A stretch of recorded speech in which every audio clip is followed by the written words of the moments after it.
let me say a brief word about an Agile framework called Scrum. Uh, the very first thing I'm going to say about this is don't adopt it without help, right? I'd love to be your Agile coach, but if you want to do this, if you don't get me, get somebody. Maybe there's somebody from your IT organization who can help you adopt Agile. But crossing your arms in a different way requires somebody there to help you see what you're doing wrong and to adapt and improve. This is a framework, and that word is chosen carefully. It's not a process, it's not a methodology, it's a framework that you need to adapt to your own needs. It's all about focus, commitment, transparency, accountability, and continuous improvement. So at the heart of sprint, or at the heart of Scrum, I should say, is a sprint, which is, as we mentioned, a 2-week time box.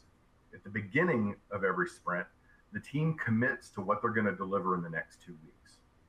In my calendar, I might have a general idea of what I'm going to be doing 6 or 8 weeks from now, but I ought to be able to be pretty firm about what I'm going to commit to deliver in the next 2 weeks, and that's what sprint planning is. Every day during a sprint, there's an event called a daily stand-up. Now, this often provokes a reaction, a very natural reaction, by the way, because we've all been to useless meetings.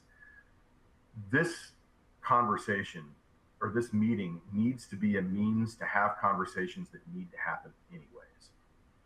It's 15 minutes long, and what everyone does is give a quick readout on here's what I accomplished yesterday, here's what I plan to accomplish today, and here's where I'm blocked, or here's where I can't move things forward and need help resolving.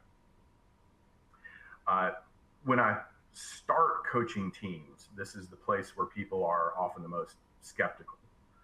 But by the time they've gotten used to the idea of sprinting and working in Scrum, this is often cited as the number one thing that people like the most about Agile. There's an event in the middle of a sprint called a backlog refinement. A backlog, by the way, doesn't mean stuff that's fallen behind. It means things we haven't started yet. So teams need to take a look at what's in the backlog, what's coming up, so that when they start on it in the next sprint, they're ready to hit the ground running. Bottom right of the slide here, there's 2 events that happen at the end of the sprint. One is a sprint review. This is where you take the things that you've gotten done to 100% completion, and you share them with the stakeholders. You say, this is what we did, this is what we found, and here's language that's going in the final report. The idea of meeting with stakeholders every week or 2 isn't revolutionary.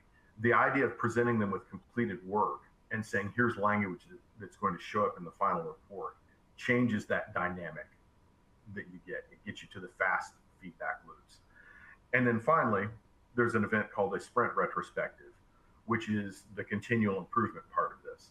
The team, no one outside the team, it's just the team, ask themselves, what can we do to improve on the way that we get things done in the next sprint?